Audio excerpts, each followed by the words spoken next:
हजरत रहमतुल्लाह ताला अलैह से एक सवाल हुआ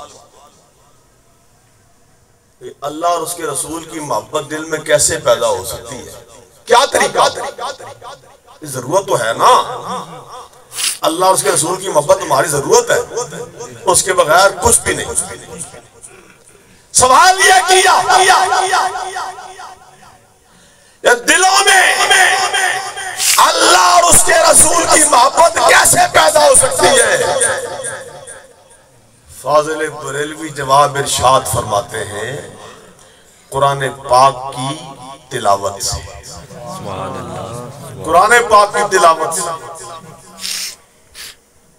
और अल्लाह और उसके रसूल सल्लल्लाहु अलैहि वसल्लम के एहसानात और मेहरबानियों को याद करने से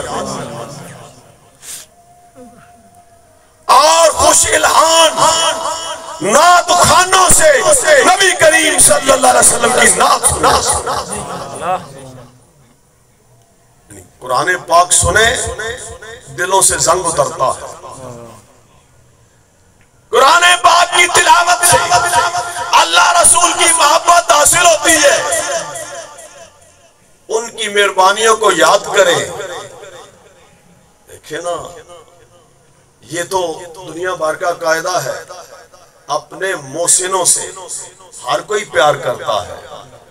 जो कोई भला करे उससे मोहब्बत होती है, एहसान करने वाले से दिल में मोहब्बत होती है। और अगर कोई अपने मोहसिन से मोहब्बत नहीं करता, अपना भला चाहने वाले से मोहब्बत नहीं करता, फिर वो इंसानियत के मेयार से गिर जाता है, फिर वो इंसान नहीं है, फिर वो तो सांप बिच्छू बन जाता है। आप खिलाओ पिलाओ ना सांप को, फिर भी डसेगा, छोड़ेगा नहीं। अपने मोहसिन को भी जो नुकसान पहुंचाना चाहे इंसानियत के दर्जे से गिर जाता है। तो अल्लाह और उसके रसूल के एहसानात को याद करो, उनका चर्चा करो, उनका जिक्र करो। ये बता दुनिया को हमें अल्लाह ताला ने क्या दिया है, कि अल्लाह ने हमें अपना महबूब दिया है। नेमतें बेशुमार। व इन तउद्दू नेमतल्लाह ला तुहसूहा।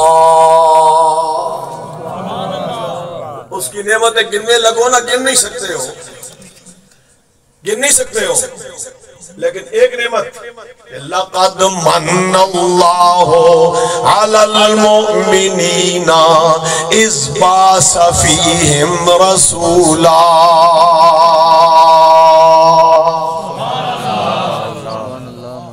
एहसान फरमाया, एहसान जतलाया और नेमतें दी। किसी नेमत पर एहसान नहीं जतलाया। मुहम्मदुर रसूलुल्लाह ऐसी नेमत है जो अता फरमाई है तो एहसान भी जतलाया। ये एहसान याद करो, ये एहसान याद करो।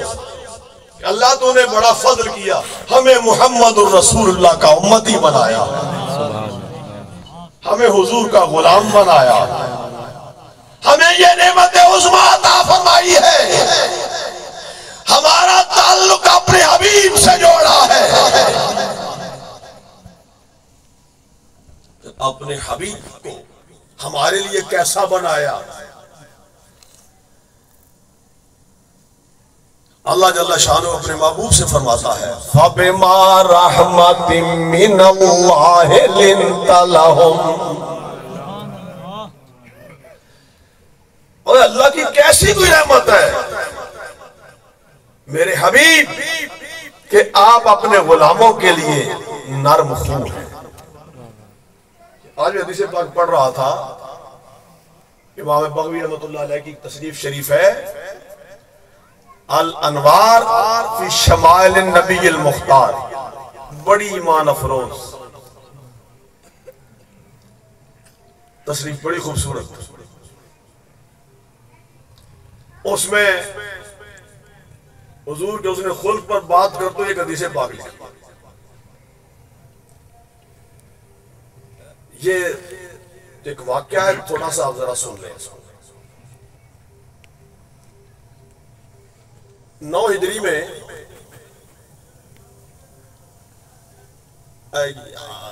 नबी पाक सल्लल्लाहु अलैहि वसल्लम ने हजरत अली रज़ी अल्लाह ताला अन्हु की क़ियादत में एक लश्कर भेजा। वो बड़ा मशहूर नाम है हातिम ताई का, अरब का बड़ा नामवर सखी हातिम ताई। यमन का ये कबीला, वो मजहब के ईसाई थे।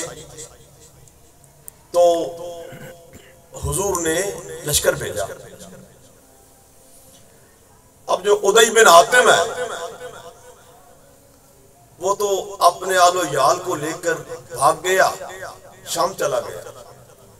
उसकी बहन हजरत सफाना वो कैदियों में आ गई। हुजूर की बारगाह में कैदी लाए गए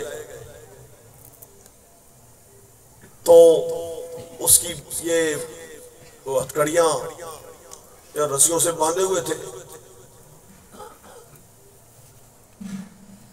और वो उसके पास चादर न थी। इसको अल्लामा ने इसको बयान फरमाया।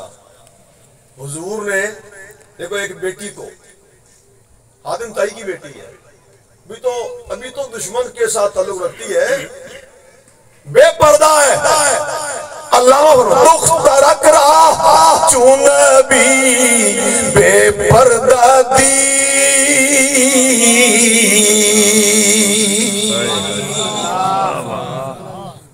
चादरे खुद पेशे रुए कशी।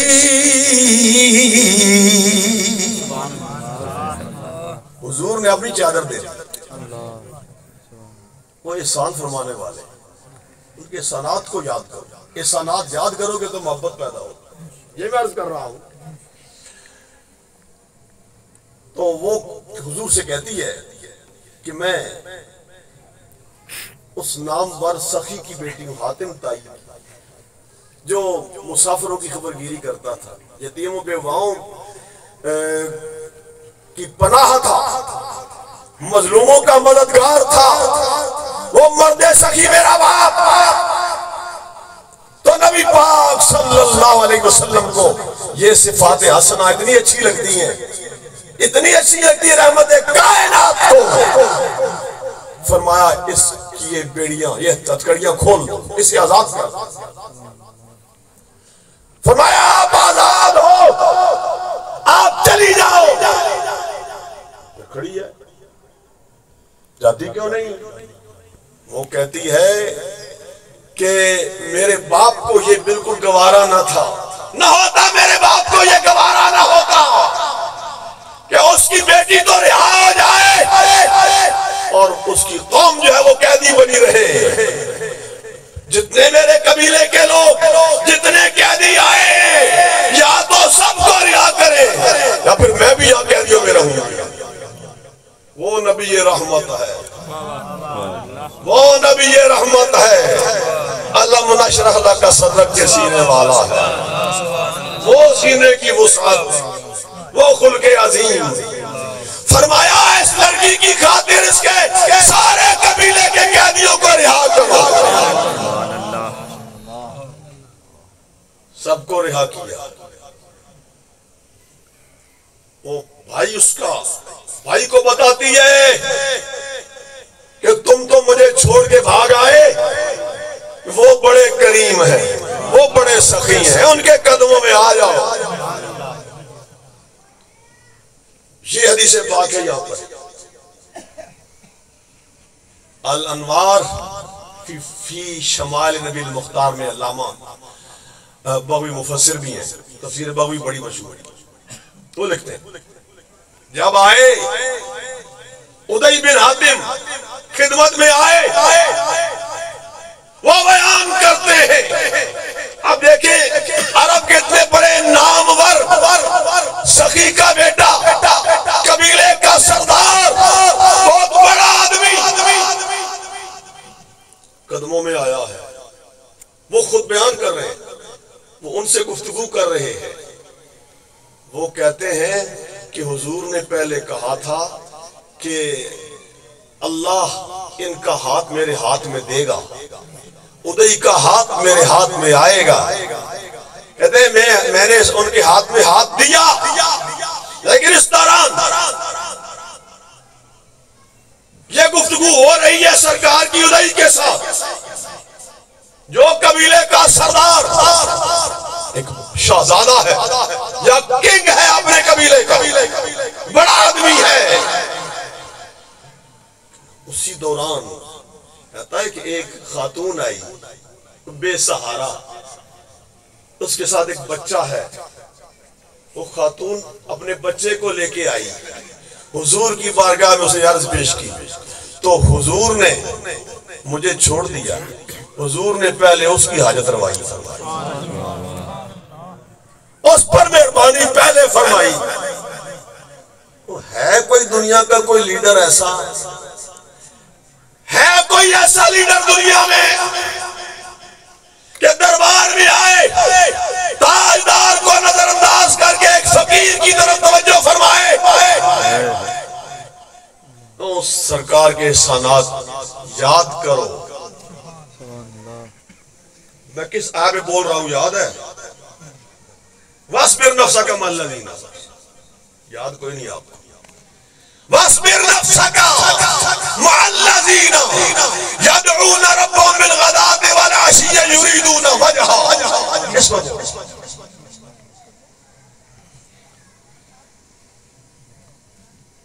उस खातून की, उस बच्चे की हाजत रवाई पहले फरमाई, फिर फरमाते मेरा हाथ अपने हाथ में। वो कलमा पढ़ा, गुलामी में आए। अब वो मक्का के कुफार कहते हैं आप इनको उठाएं ना, जरा बिलाल को निकालें, सुहैब को उठाएं, अब्दुल्ला बिन मसूद से ताल्लुक खत्म करें, फिर हम आने को तैयार हैं। तो अल्लाह ने फिर क्या फरमाया? ये मक्का के वडेरे आते हैं तो आए, नहीं आते तो ना आए।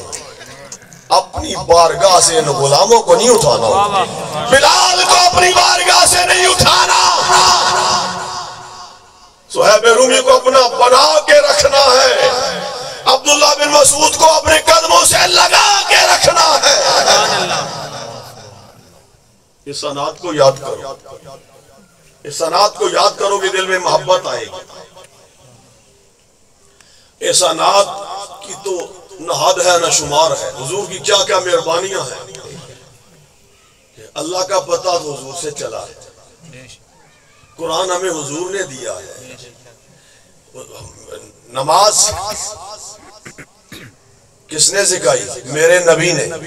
कलमा पढ़ाया मेरे नबी ने। ज़माने भर को दिए कौनैन के खजीने मेरे नबी ने। ज़माने भर को दिए कौनैन के खजीने मेरे नबी ने। मुझे भी बख्शे तीनों दुनिया मेरे नबी ने, मेरे नबी ने।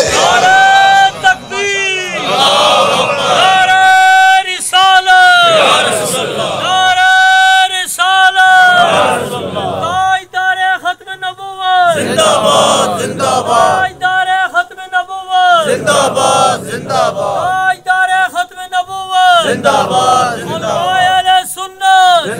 अगर न रास्ता दिखाई देता, अगर न रास्ता दिखाई देता, कहां कहां मैं न सर पटकता। करम किया मेरे दीदा दिल की रोशनी ने, मेरे नबी ने। सुभान अल्लाह, सुभान अल्लाह, सुभान अल्लाह। अगर न रास्ता दिखाई देता, कहां कहां मैं न सर पटकता। करम किया मेरे दीदा दिल की रोशनी ने, मेरे नबी ने। मुझे भी बख्शे है दीनों दुनिया मेरे नबी ने, मेरे नबी ने। अब मैं अपने मौजू के आगाज की तरफ आता हूं। अब आगाज और इख्तिताम को मैं मिलाता हूं।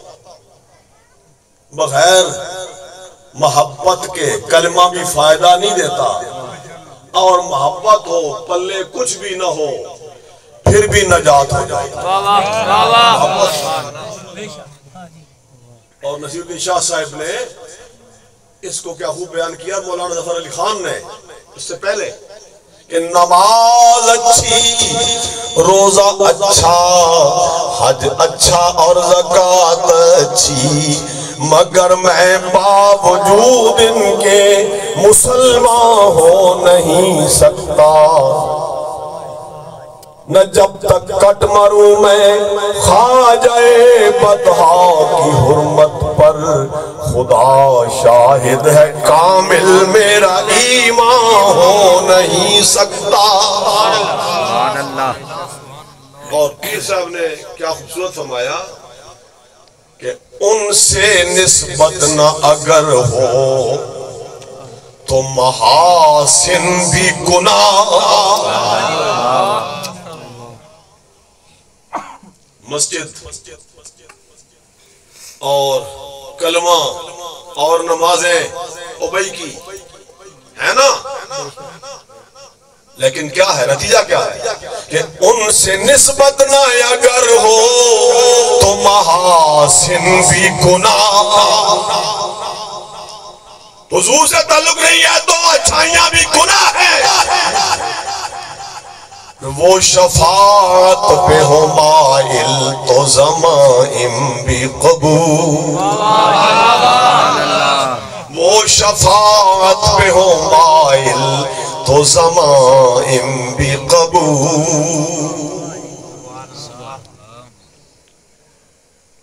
हुजूर की बारगाह में बंदा जिससे रोजा टूट गया, सरकार मुझसे रोजा टूट गया है, ये भी अजीब मामला है कि चोर हाकिम से छुपा करते हैं शान इसके खिलाफ। जो बंदा जुर्म करता है ना तो हाकिम से दूर भागता है, हाकिम पकड़ेगा सजा देगा। दुनिया भर के हाकिम ऐसे ही है, लोग हाकिम से दूर भागते जुर्म करने के बाद। यह मामला और है कि चोर हाकिम से छुपा करते हैं या इसके खिलाफ। तेरे दामन में छुपे चोर अनोखा तेरा। वो रोजा टूट गया, जुर्म हो गया ना, हुजूर की बारगाह में, सरकार की बारगाह में, या रसूल अल्लाह मुझसे रोजा टूट गया।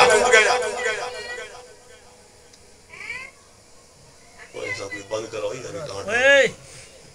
वो सिलसिला जो है वो ज़हन में रब्त होता है, जो वो टूट जाता है। और आता आपको किस्सा कि उनसे निस्बत ना अगर हो तो महासिन भी गुनाह। वो शफात भी माइल तो ज़माइन भी कबूल। अल्लाह तबारक व तआला तो हुजूर के गुनाहगारों के गुनाहों को ही नेकियों से बदल देगा। तुमन ताबो आमन अमिल सालिहन फउलाइका युबद्दिलुल्लाहु सय्यिआतिहिम हसनात। उनसे निस्बत ना अगर हो तो महासिन भी गुनाह। वो शफात भी माइल तो ज़माइन भी कबूल। बुराइयां भी नेकी में बदल जाती है। फरमाया सरकार ने ये कफारा अदा करो, जुर्म हुआ कफारा अदा करो। कफारा 60 रोजे लगातार, दरमियान में वक्फा नहीं आना चाहिए। 60 रोजे लगातार रखो। सरकार एक नहीं मुझसे पूरा हुआ तो ये 60 कैसे पूरे होंगे।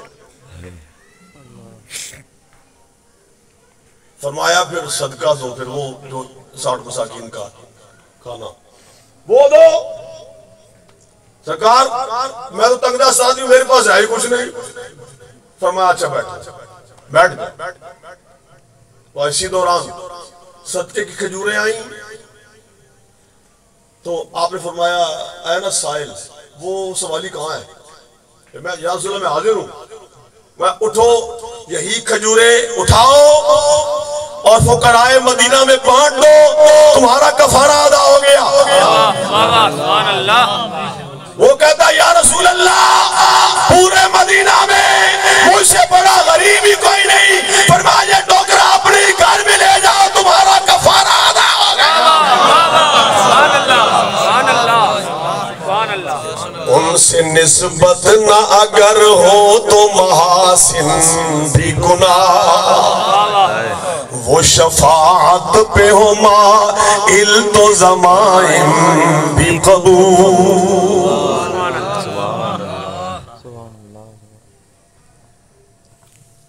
हुजूर के साथ ताल्लुक मजबूत हो, हुजूर की मोहब्बत। कैसे मैं वो कॉल पूरा कर लूँ ना, तकरीर अब नहीं करूँगा, बात खत्म कर रहा हूँ।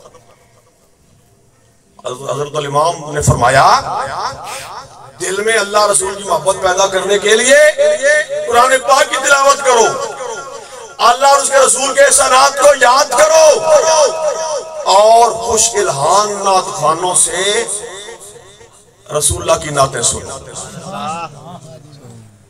यही कोई तुम्हारी महफिल मिलाद है। कुरान पाक पढ़ते हैं, तिलावत करते हैं और नात खानी होती है और उलमा के बयानात जिसमें अल्लाह ताला के एहसानात की तो बात होती है, रसूलुल्लाह की इनायात ही की तो बात होती है, रसूलुल्लाह की शफाअत ही की तो बात होती है। अगर हम किसी और की खुशामदें करें तो लगाओ फतवे, जब बात या अल्लाह उसके रसूल की है फिर फतवा किस बात पे लगाओगे? किस बात पे फतवा लगाओगे? क्या कुरान पढ़ना कोई गलत है? नऊज़ुबिल्लाह। सुनने के लिए मुसलमानों को जमा करना गलत है या नाथखानी गलत है? ये आगाज ही रसूलुल्लाह ने खुद कराया है, नात का आगाज ही रसूलुल्लाह ने खुद कराया। बाकी जो डेकोरेशन है अब हुजूर के जिक्र की खातिर है, हुजूर के जिक्र की खातिर है। जब जहां दुरूद पढ़ा जाएगा, कुरान पढ़ा जाएगा, हुजूर की नात पढ़ी जाएगी, हदीस पाक पढ़ी जाएगी, तो क्या इस जगह किसी तरह मैला को चाल और गंदा होना चाहिए? बिल्कुल भी नहीं। ये जिक्र का तकाजा है, उस दुरूद पाक का ये तकाजा है कि मुअत्तर हो, खुशबुएं लगाएं, साफ सुथरा लिबास पहने, उजला लिबास पहने, माहौल को खुशनुमा बनाएं, माहौल को मुअत्तर करें और फिर कमली वाले की बात करें। ये मोहब्बत वालों ने तो यहाँ तक कहा, 1000 बार पुशो यमदहन बम उसको बुलाओ, हुनूज नामे तो गुफ्तन मरा नमी शायद। आपका नाम लेने के मैं काबिल फिर भी नहीं होता, इतनी बार मुंह को धो लूं, खुशबुओं से धो लूं, आपका नाम लेने के काबिल फिर भी नहीं होता। तो इसमें कोई बात ऐसी नहीं जिस पर इतराज हो सके। देखिए ना, लफ्ज की बात है, मिलादुन नबी, ये आपको सीरत की हर किताब में मिल जाएगा। बाबो मिलादुन नबी आपको हर सीरत की किताब में मिलेगा, हदीस पाक की किताब में बाब मिलेगा। बाबो मिलादुन नबी तिरमिज़ी में तो है, बाबो मौलिद नबी सल्लल्लाहु अलैहि वसल्लम, सीरत की किताबों में बाब बनाया जाता है और इस नाम से महफिल सजती है, कुरान पाक पढ़ा जाता है, नात पढ़ी जाती है, अल्लाह रसूल के एहसानात याद किए जाते हैं, सरकार के मोजज़ात, आपकी तालीमात, आपके हुस्न जमाल की बातें होती हैं। और आखिर में कि घर में लोगों को बुलाया है, मेहमान बुलाया, तो फिर ज़ियाफत है, ज़ियाफत। तो ये जो मौलवियों को बुलाते हैं और लोग, तो क्या उनको खाना नहीं देते होते या उनको भूखा ही लौटाते हैं?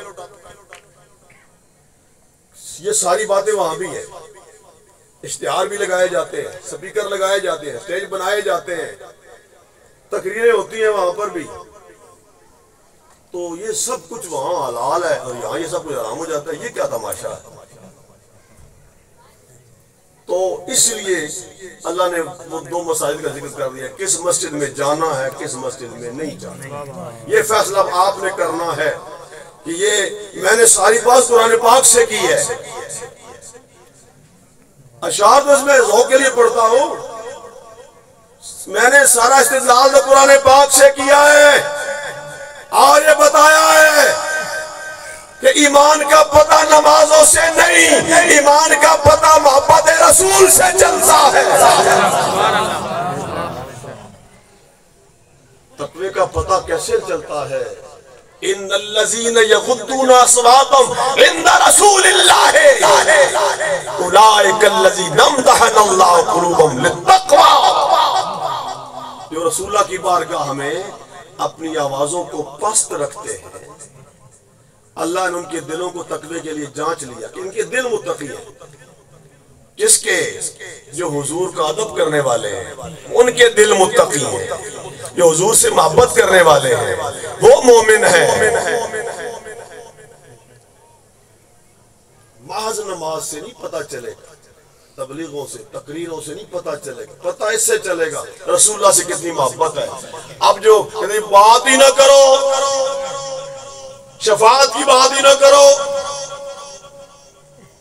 बिल्कुल वो रवैया है कि बुलाया जाए कि आओ हुजूर की बारगाह में, हुजूर तुम्हारी शफाअत करें, वो गर्दन को मारते हैं। इसलिए अपने बच्चों को हमने ये पैगाम देना है कि मेरा तो सब कुछ मेरा नबी है। बस मैं इसी पर बात खत्म